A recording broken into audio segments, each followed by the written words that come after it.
Assalamualaikum warahmatullahi wabarakatuh. Perkenalkan, nama saya Ella Wulandari, NIM 1901618. Baiklah, pada kesempatan kali ini saya akan membuat sebuah video presentasi pada mata kuliah pengantar psikolinguistik yang diampu oleh Ibu Ermawati Arif. Baiklah, pada kesempatan kali ini saya akan membuat sebuah video presentasi tentang gangguan berbahasa.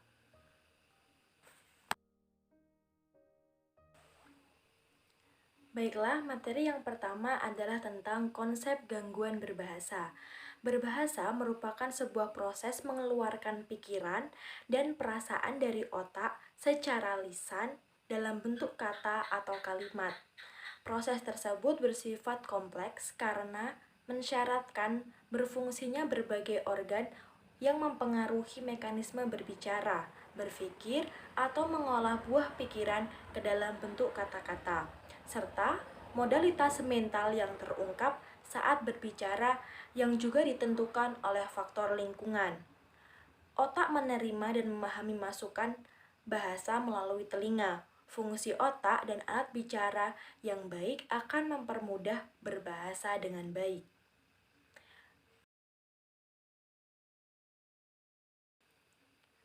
Kemudian, untuk mencapai kemampuan berbahasa, diperlukan terpenuhinya elemen-elemen sebagai berikut. Yang pertama, lengkapnya sistem penginderaan. Yang kedua, lengkapnya sistem saraf pusat. Yang ketiga, kemampuan mental yang cukup. Dan yang keempat, kestabilan emosi, serta pajanan pada bahasa.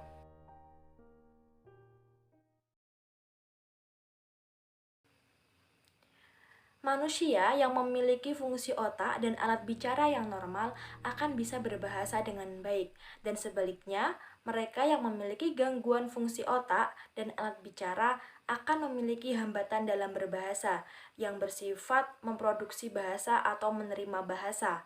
Secara umum, gangguan berbahasa dapat dibagi menjadi dua. Yang pertama adalah gangguan berbahasa karena faktor medis, yaitu gangguan berbahasa yang diakibatkan oleh kelainan fungsi otak maupun adanya disfungsi alat bicara. Dan yang kedua adalah gangguan bahasa karena faktor lingkungan. Faktor lingkungan sosial yaitu adanya gangguan berbahasa yang diakibatkan oleh lingkungan sosial di mana seseorang individu tinggal. Misalnya, gangguan yang disebabkan karena terpinggirkan dari interaksi lingkungan manusia secara individu yang bersangkutan tidak mendapatkan input bahasa sama sekali.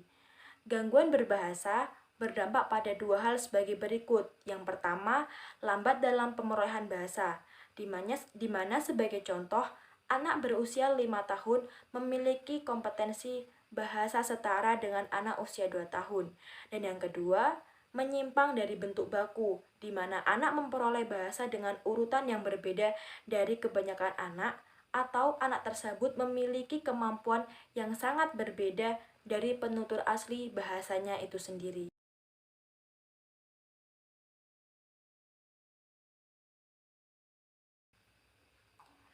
Materi selanjutnya adalah tentang jenis dan penyebab gangguan berbahasa. Kemampuan berbahasa pada anak dapat ditunjang oleh berbagai macam faktor. Faktor-faktor tersebut antara lain adalah faktor kesehatan dan faktor inteligensi. Dari faktor-faktor tersebut, yang paling dominan mempengaruhi kemampuan berbahasa anak adalah faktor kesehatan. Faktor kesehatan ada dalam hal ini khususnya adalah kesehatan otak. Apabila otak mengalami sebuah gangguan atau penyakit, maka bisa dipastikan kemampuan seorang anak dalam berbahasa akan menurun atau bahkan tidak mampu menguasai bahasa sama sekali. Secara medikal, ada 3 kelompok gangguan berbahasa menurut Caird pada tahun 2009. Gangguan tersebut antara lain gangguan berbicara, gangguan berbahasa, dan gangguan berpikir.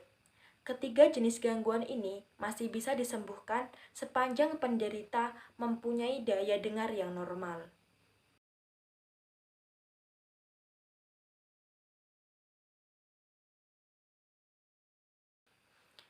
Gangguan yang pertama adalah gangguan berbahasa secara biologis. Gangguan berbahasa secara biologis disebabkan oleh ketidaksempurnaan organ. Contohnya yang dialami oleh tunarungu, tunanetra, dan penyandang gangguan mekanisme berbicara lainnya. Kemudian dalam gangguan berbicara secara biologis ini terdapat beberapa gangguan-gangguan sehingga mengakibatkan gangguan berbahasa itu dikatakan secara biologis. Di antaranya gangguan akibat ketidaksempurnaan organ, yang kedua gangguan pada mekanisme berbicara, yang diakibatkan oleh gangguan faktor pulmonal, gangguan akibat faktor laringal, gangguan akibat faktor lingual, dan gangguan akibat faktor resonansi.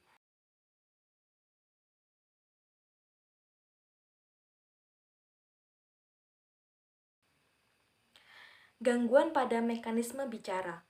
Ketidaksempurnaan organ bicara menghambat kemampuan seseorang memproduksi ucapan atau perkataan yang sejatinya terpadu dari pita suara, lidah, otot-otot yang membentuk rongga mulut serta kerongkongan dan paru-paru. Gangguan yang pertama adalah gangguan akibat faktor pulmonal. Gangguan ini dialami oleh para penderita penyakit paru-paru. Pada penderita penyakit paru-paru ini, kekuatan bernapasnya sangat kurang, sehingga cara bicaranya diwarnai oleh nada yang monoton, volume suara yang kecil sekali, dan terputus-putus meskipun dari segi semantik dan sintaksis tidak ada masalah.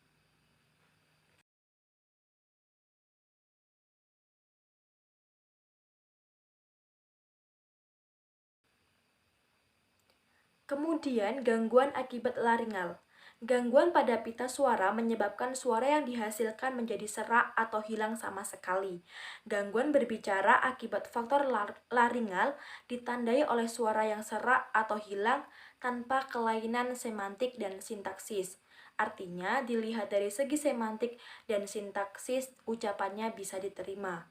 Kemudian, gangguan akibat faktor lingual. Lidah yang sariawan atau terluka akan terasa pedih jika digerakkan.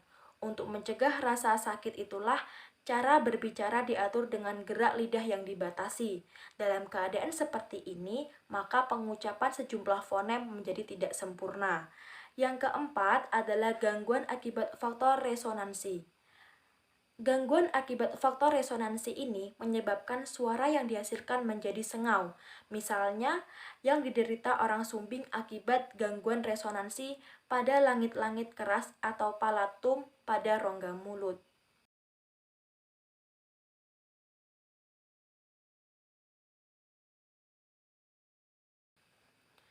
Selanjutnya adalah gangguan berbahasa secara kognitif.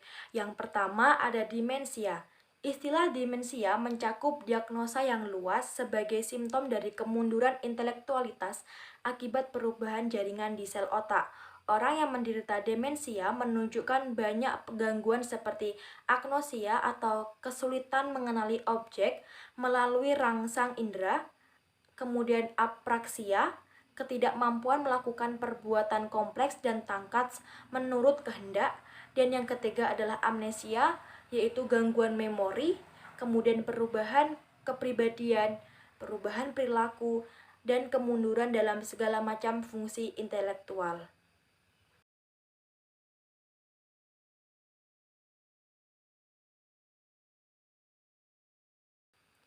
Selanjutnya adalah Huntington's disease. HD merupakan kelainan genetik neurogeneratif progresif yang mengakibatkan kemunduran motorik, kognitif, dan kejiwaan. 1 dari 10.000 orang dapat terjangkit HD. Ada dua macam HD, yaitu yang umumnya muncul di usia 35-42 tahun dan yang terjadi pada masa anak atau remaja. Ditemukan tahun 1872 oleh George Huntington, identifikasi hadit nampak dari hilangnya kemampuan sebagai berikut. Yang pertama berjalan, mengendalikan koordinasi motorik. Yang kedua berbicara, mengekspresikan pikiran. Ketiga mengingat, memori dan persepsi. Dan yang keempat adalah kemandirian atau membutuhkan perawatan.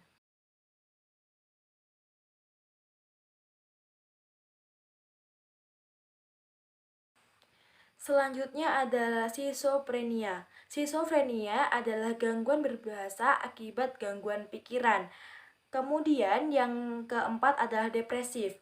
Orang yang tertekan jiwanya tampak dari gaya bahasanya dan makna curah verbalnya. Volume curah verbalnya lemah, lembut, dan kelancarannya terputus-putus dalam interval yang cukup panjang, namun arah arus isi pikiran tidak terganggu.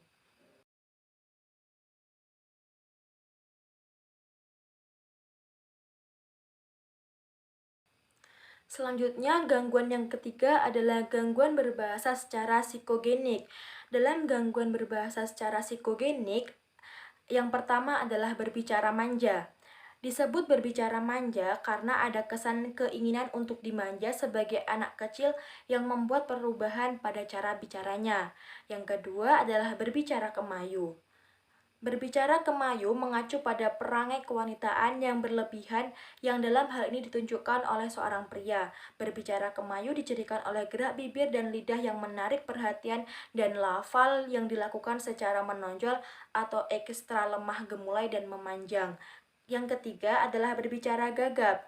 Gagap atau berbicara kacau, tersendat-sendat, mendadak berhenti, lalu mengulang-ulang suku kata pertama, kata-kata berikutnya, dan setelah berhasil mengucapkan kata-kata itu, kalimat dapat diselesaikan. Kemudian, yang keempat adalah berbicara latah.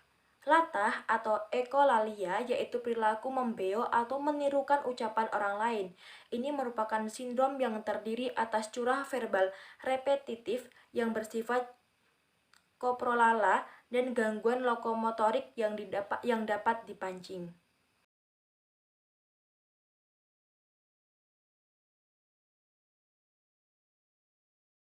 Selanjutnya adalah cara mencegah dan menangani gangguan berbahasa. Sebagai orang tua, seharusnya mencurigai anaknya yang mengalami hambatan berbicara. Maka hal ini haruslah diteliti dan diperiksa oleh ahli yang memang berkompeten di bidangnya untuk menghindari terjadinya salah diagnosa dan penanganan. Untuk itu diperlukan pemeriksaan lengkap dari aspek-aspek berikut ini. Yang pertama ada aspek fisiologis dan neurologis. Dokter memeriksa secara menyeluruh untuk mengetahui apakah keterlambatan tersebut disebabkan masalah pada alat pendengaran, sistem pendengaran, ataupun pada areal otak yang mengatur mekanisme pendengaran bicara dan otak yang memproduksi kemampuan berbicara. Tidak hanya itu, pemeriksaan lengkap akan menghasilkan diagnosa yang jauh lebih pasti, tidak hanya faktor penghambatnya, namun juga metode penanganan yang paling sesuai untuk anak yang bersangkutan. Kemudian, psikologis.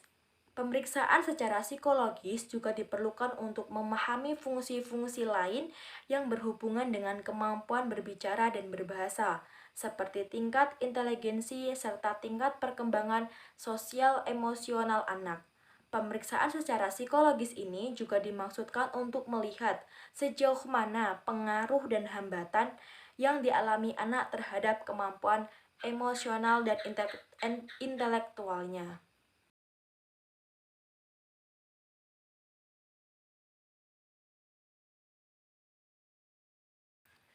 Kemudian ada cara yang dapat dilakukan untuk mencegah dan menangani gangguan berbahasa. Yang pertama, melatih komunikasi dua arah dengan anak. Mengajak anak berbicara sangatlah penting untuk mencegah gangguan berbahasa pada anak. Yang kedua, bermain permainan sederhana bersama anak. Meluangkan waktu untuk bermain bersama anak juga dapat mencegah anak terlambat berbicara. Saat bermain, orang tua bisa mengajak anak berdiskusi sederhana tentang mainan anak maupun membuat cerita dari permainan tersebut. Kemudian membaca buku cerita atau dongeng anak. Membacakan buku pada anak dapat mencegah anak terlambat berbicara. Kemudian ada tindakan yaitu mengajak anak bernyanyi bersama. Selain membaca, bernyanyi juga bisa mencegah gangguan berbicara pada anak. Dalam menghafalkan lagu-lagu, anak bisa berlatih untuk terus meningkatkan keterampilannya berbicara. Baiklah, sekian video presentasi dari saya. Kurang dan lebihnya saya mohon maaf. Semoga apa yang saya sampaikan dapat bermanfaat. Saya akhiri wabillahi taufik walhidayah. Wassalamualaikum warahmatullahi wabarakatuh.